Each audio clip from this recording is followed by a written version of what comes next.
सुबह पीसी कर ली थी, इसलिए शाम को पीसी की आवश्यकता नहीं थी। किंतु अभी जो जामा मस्जिद के सदर जफर अली साहब का एक भ्रामक बयान आया, उसके कारण हमें दोबारा पीसी की आवश्यकता पड़ी।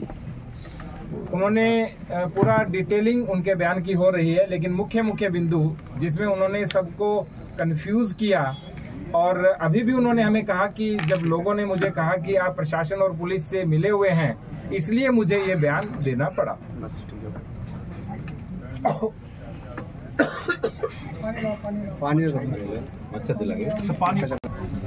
जफर जी ने बोला कि हमें सर्वे की सूचना नहीं दी।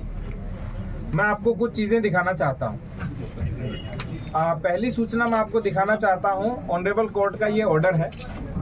जैसे ही ये कोर्ट का ऑर्डर आया, इस कोर्ट के ऑर्डर के बाद 2:30 जो कोर्ट का ऑर्डर आया वो 2:38 पे आया, और इसके लगभग आधे घंटे के बाद वो लोग हमारे पास आए, और फिर 5 बजे से पहले हम कोतवाली आए और 5 से 5:30 के बीच हम जामा मस्जिद पहुंचे। ये कोर्ट का ऑर्डर है, और उन्होंने बोला कि हमें सूचना नहीं दी, जबकि इस कोर्ट के ऑर्डर में बहुत स्पष्ट लिख रखा है कि मैं रमेश सिंह राघव अधिवक्ता को माननीय सिविल जज सीनियर डिवीजन संभल, जिनकी ओर से ये ऑर्डर हुआ था, उन्होंने कहा कि जो सर्वे की कार्रवाई है उसे फोटोग्राफी और वीडियोग्राफी कराकर 29 नवंबर 2024 तक प्रस्तुत करने के लिए नियुक्त करता हूं, और कि सर्वे की शेष कार्रवाई करने हेतु 24 नवंबर 2024 को प्रातः काल 7 बजे से 11 बजे तक का समय निर्धारित किया जाता है। ये इसलिए उन्होंने बोला क्योंकि 19 तारीख को उन्होंने हमें रात्रि में एक पत्र दिया। वो पत्र ये है जिसमें स्पष्ट लिखा हुआ है कि वहां एक साथ 200 लोग मस्जिद के भीतर उपस्थित हो गए, सायंकाल का समय था एवं इतने ही व्यक्ति की उपस्थिति में सर्वे का कार्य सुचारू रूप से संपन्न नहीं हो सका। वहां उपस्थित जनप्रतिनिधि एवं अन्य व्यक्तियों द्वारा बार बार सर्वे की प्रक्रिया में अवरोध उत्पन्न किया जा रहा था एवं धमकी दी जा रही थी। अतः भविष्य में पुनः सर्वे की कार्रवाई संपन्न की जाएगी, जिसकी सूचना पृथक से सभी पक्षकारों को उपलब्ध कराई जाएगी, जिससे माननीय न्यायालय का आदेश का अनुपालन हो सके। ये मेरी प्रति थी, और एक कप्तान साहब को इन्होंने प्रति दी थी। इस प्रति के क्रम में ही जो अभी मैंने बोला, 23 तारीख को जैसे जफर साहब ने बोला हमें सूचना नहीं दी, 23 तारीख को 6:15 पे मेरे द्वारा फोन किया गया, लेकिन उन्होंने कहा मेरा स्वास्थ्य सही नहीं है, इसलिए हमने एसडीएम और सीओ को भेजा कि आप एक कॉपी उनको रिसीव कराइए। इससे पहले एडवोकेट कमिश्नर हमारे पास आए और उन्होंने हमें कहा कि मैं जाना चाहता हूं, तो हमने कहा पहले आप कॉपी रिसीव कराइए। तो उन्होंने कहा कि जो कॉपी है वो आप अपने माध्यम से रिसीव करा दीजिए। तो हमने अपने माध्यम से रिसीव करा करके सूचना दी। तो जो पहली बात जो भ्रामक रूप से कह रहे थे हमें सूचना नहीं दी, और इसी के साथ दूसरी बात भी थी, उन्होंने कहा कि दूसरी बार जो ऑर्डर था वो डीएम के आदेश से हुआ, जबकि स्पष्ट रूप से एडवोकेट कमिश्नर साहब का ये तीसरा आदेश था, जिसमें उन्होंने कहा पहला आदेश 19 को किया, फिर 19 को रात को किया कि भविष्य में दोबारा करेंगे, और तीसरा 23 तारीख को किया, जिसमें स्पष्ट लिखा हुआ है कि 24 को सुबह 7 से 11 के बीच सर्वे किया जाएगा। और यही कॉपी अगले दिन सुबह जो उन्होंने कहा कि मेरे से छीन ली गई, वो कॉपी ये है, उनसे छीनी नहीं गई। ये देखिए, उन्होंने स्वयं इसके ऊपर 24 को हस्ताक्षर किए हैं। दूसरी बात जो उन्होंने बोली, वो उन्होंने बोली कि कोर्ट का ऑर्डर 4 बजे का है, जबकि मैंने अभी आपको बताया कोर्ट का ऑर्डर 2:38 का है। तीसरी बात जो उन्होंने बोली, उन्होंने कहा कि 5 बजे के बाद किसी आदेश का अनुपालन नहीं हो सकता, जबकि हम 5 से 5:30 के बीच जामा मस्जिद की ओर प्रस्थान कर चुके थे। इसके बाद उन्होंने कुछ बातें बोली जो कप्तान साहब भी जवाब देंगे। जैसे उन्होंने कहा कि मैंने खुद पुलिस को फायरिंग करते हुए देखा।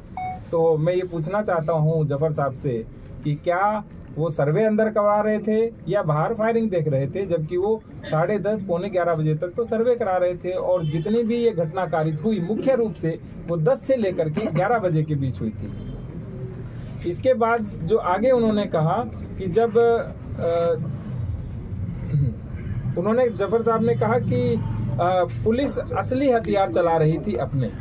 फिर दोबारा उन्होंने कहा पुलिस तमंचे चला रही थी। उसी बयान में जो अभी लाइव इन्होंने दिया, वो तीसरी बार उन्होंने बोला कि मुझे नहीं पता कि पुलिस कौन से हथियार चला रही थी। आप सोच के देखिए, कोई एक ही व्यक्ति एक ही पूरी लाइव के अंदर 3 तरह के स्टेटमेंट दे रहा है जो परस्पर विरोधाभासी है। आगे इनके द्वारा जो सबसे बड़ा भ्रम फैलाया गया जनता के मध्य, वो ये है, इन्होंने कहा कि वजू टैंक का पानी खाली कराया गया और वजू टैंक को नापना चाह रहे थे, जबकि वजू टैंक की केवल फोटोग्राफी और वीडियोग्राफी होनी थी, इसलिए वजू टैंक का पानी खाली कराया गया।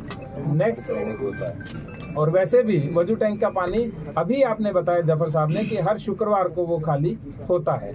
आगे जफर साहब ने बोला कि लोगों में यह भ्रम फैला कि मस्जिद में खुदाई हो रही है, जबकि किसी प्रकार का कोई भ्रम नहीं था। आप सोच के देखिए, खुदाई में मिट्टी निकलती है, खुदाई में पानी नहीं निकलता।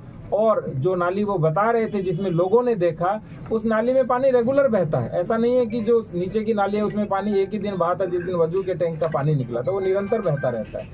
इसके बाद इन्होंने बोला कि वहाँ नाप तोल की गई, जबकि वहाँ किसी प्रकार की नाप तोल नहीं की गई।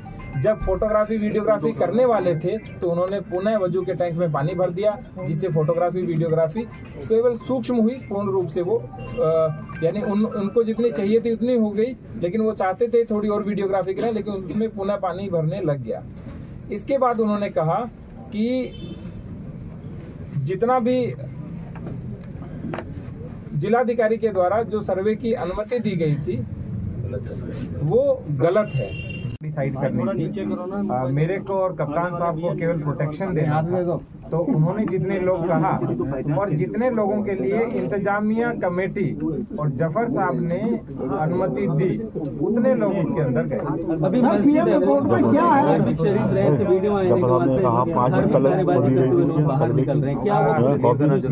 मैं फिर उस न्यूज का खंडन करना चाहूंगा। आपने बहुत अच्छा किया, मुझे याद दिला दिया, हम भूल गए थे, उसका भी खंडन करना था आज। वो जो नारेबाजी हुई थी, जब लगभग 10:15 के बाद पत्थरबाजी चारों ओर से जो दंगाई पत्थर फेंक रहे थे, वहां जब चारों ओर से भीड़ हो गई थी, तो जो अन्य समुदाय था उनकी गली जो जामा मस्जिद के बिल्कुल सामने पड़ती है, उससे निकाला गया। वो जो फुटेज हैं वो आते समय के नहीं हैं। अगेन आई विल रिपीट, वो जो फुटेज हैं वो आते समय के नहीं हैं। वो जब जा रहे थे 10:15 साढ़े 10 बजे के आसपास, तो उस समय के हैं, और उनको और चौकी से आगे के, जो सरथल चौकी से आगे के, हो सकता है उस समय इन लोगों को कुछ लोगों ने देखा हो और उनके साथ वो नारेबाजी करते हुए फिर कोतवाली की और उन्होंने प्रस्थान किया हो। जबकि फिर मैं आपको कहूंगा वो 10:30 बजे के बाद के हैं, उससे पहले का कुछ भी नहीं है। एक आखिरी सवाल है मेरा, एक आखिरी सवाल जो जैसा कि आप बता रहे हैं कि सेल्फ डिफेंस में भी क्या पुलिस की तरफ से कोई गोलियां नहीं चलाई गई? पूरे हिंसा में तो मेरे संज्ञान में जहाँ मैं खड़ा था वहाँ नहीं चलाई गई, बाकी मजिस्ट्रेट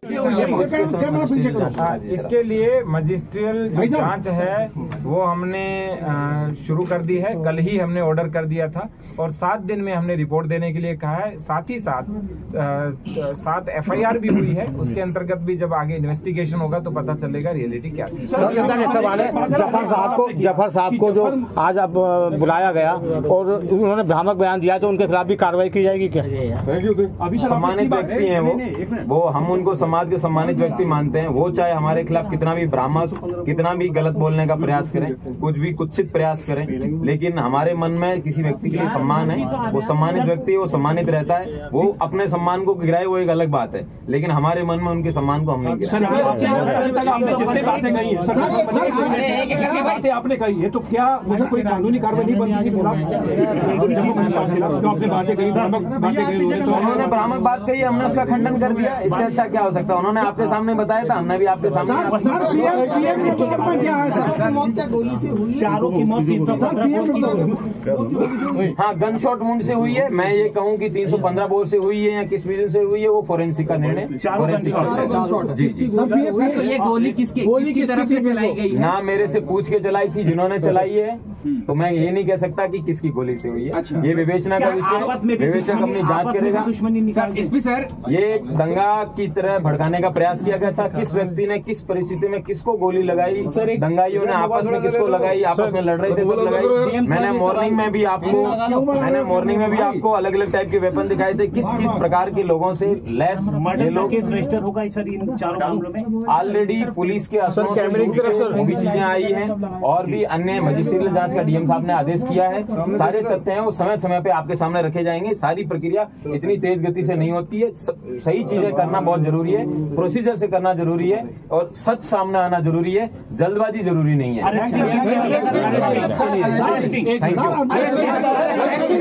उन्होंने बयान दिया उसको कृपया करके विवेकपूर्ण तरीके से 3-4 बार सुनिए। ये जो पंक्ति है आपको पहली बार में पकड़ में आ जाएगी। उन्होंने स्वयं कहा कि दंगाइयों की ओर से गोली फायरिंग हो रही थी, ये उन्होंने स्वयं बोला और स्वयं ही बोल रहे हैं कि पुलिस भी फायरिंग कर रही थी। कभी बोल रहे हैं कि पुलिस अपने असले से फायरिंग कर रही थी, कभी बोल रहे हैं कि तमंचे से फायरिंग कर रही थी।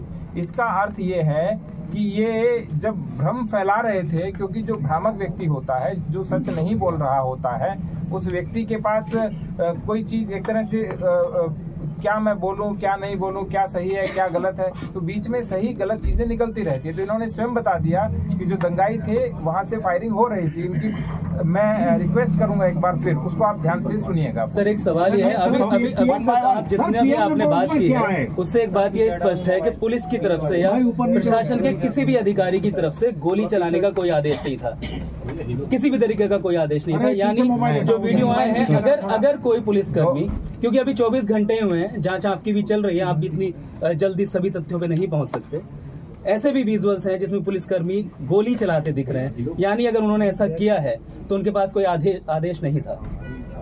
नॉन लिथल वेपन्स हैं, उनको प्रयोग करने का आदेश है, वो डीएम महोदय द्वारा दिया गया था। उन्हीं वेपन्स को प्रयोग किया गया है। कई वीडियो हैं सर जिसमें पिस्टल से गोली चलाते दिख रहे हैं। आप उसको अगर को आपके पास भी आपकी जांच का हिस्सा होंगे? इंसास चलाते हुए अगर आपको कोई व्यक्ति दिख रहा है, ठीक है, और इंसास से कोई फायर हुआ है, अगर आपको दिख रहा है तो आप बिल्कुल लाइएगा, उसको भी विवेचना में सर एक वायरल फुटेज है उसमें साफ तौर पे दिख रहा है कि एक पिस्टल से जो है वो अवैध असलाहों से कर रहे थे, लेकिन पुलिस को गोली पांव में मारनी चाहिए थी।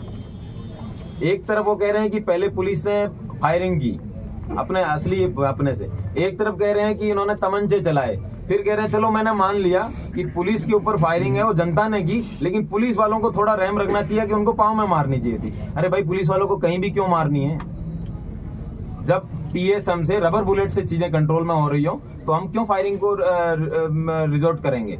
बट इस तरीके के बयान इनके द्वारा दिए गए हैं, ये नॉट ओनली भ्रामक है बट शोज की किस तरीके से कंस्पिरेसी का एक पार्ट होना है, और उन लोगों को जिन लोगों को मुलजिम बनाया गया है उनको किस तरीके से मीडिया की तरफ से प्रेशर या सोसाइटल प्रेशर के माध्यम से उनको बचाया जा सके, और जिन पुलिस कर्मियों को जिनको चोट लगी है उन लोगों से किसी प्रकार की सिंपैथी ना होके, बजाय कि सिर्फ और सिर्फ जो पत्थरबाज है, जिन लोगों ने दंगा करने का प्रयास किया है, उन लोगों की सिंपैथी के लिए इनके द्वारा स्टेटमेंट दिए गए जो कि बहुत ही खेदजनक है।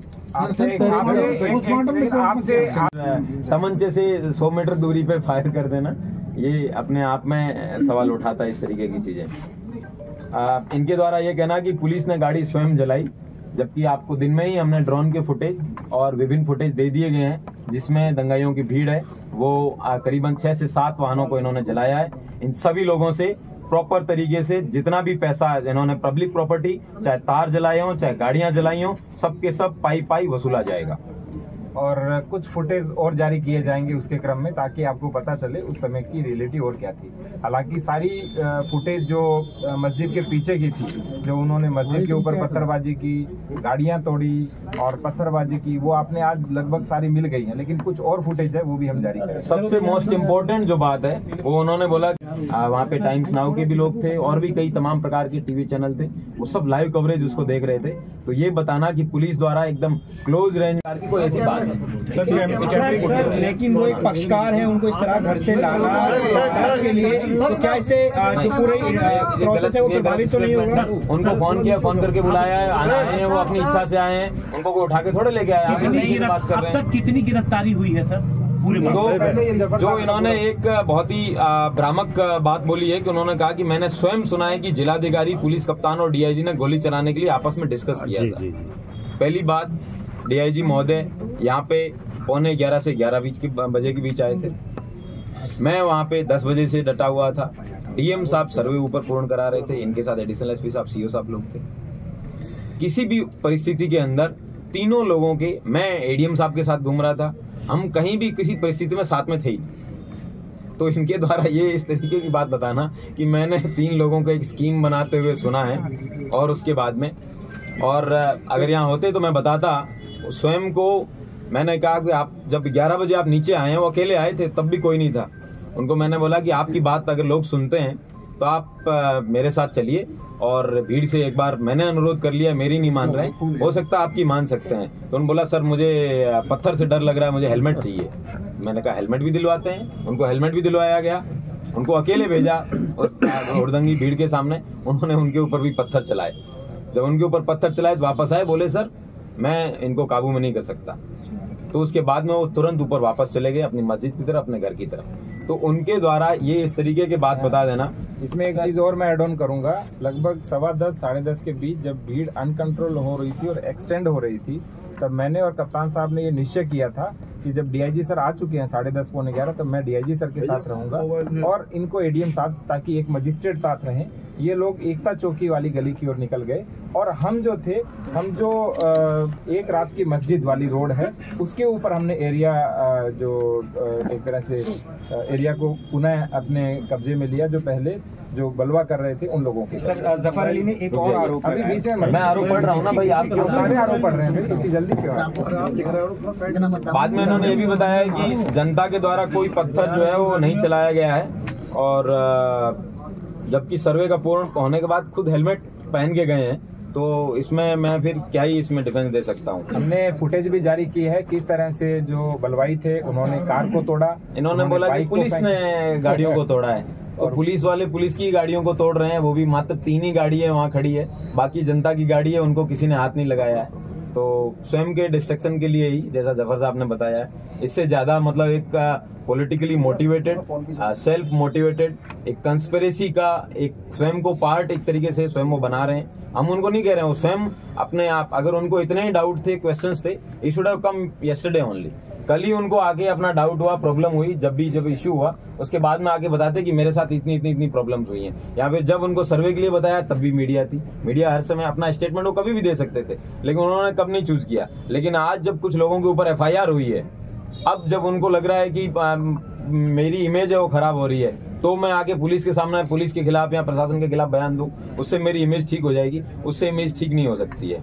उनके द्वारा ये कहना है कि पुलिस के हाथ में देसी कट्टे थे जबकि ये भ्रामक ही नहीं है। हम लोगों के पास अपनी टीएसएम, टीयर स्मोक म्यूनिशन बिल्कुल थे, पंप एक्शन गन थी हमारे पास जो एसआरपी के जो आरआरएफ है उनके जो असले हैं, उनके जो असले होते हैं वो थे। लेकिन जो इनकी तरह बताया कि देसी कट्टे थे, हम पुलिस, एक यूपी पुलिस बहुत ही प्रोफेशनल फोर्स है। It is one of the largest police force of the world. It is the largest police force of the world and I am very proud to be part of it. और इस तरीके के भ्रामक बयान पे, जिसमें ये जहाँ पे दंगाइयों को सपोर्ट करने का जो स्टेटमेंट दे रहे हैं कि पुलिस ने, क्योंकि जब ये पता चल गया, ये प्रूफ हो गया ऑलमोस्ट कि जो लोग जिनकी डेथ हुई है वो 315 बोर या अन्य प्रकार के एमएम के बोर के या बुलेट से हुई है, तब ये बता रहे हैं कि पुलिस वालों के पास कट्टे आ गए हैं। मतलब किसी भी तरीके से कि पुलिस को उसका पार्ट बनाया जाए कंस्पिरेसी का, उसके लिए भरपूर प्रयास इनके द्वारा किए गए हैं। इनके द्वारा ये भी बताया गया है कि अच्छा, पोस्टमार्टम में भी एक चीज़ क्लियर करना जरूरी है। वैसे पोस्टमार्टम की कॉपी जो है, जो जिनके बच्चे या जिनके लोगों की परिजनों को है, वो उपलब्ध करा दी जाएगी। उसकी जो सत्यापित कॉपी है, जो कि एक लीगल प्रोसीजर है, होना चाहिए। लेकिन ये किसी भी ऐसे समय पे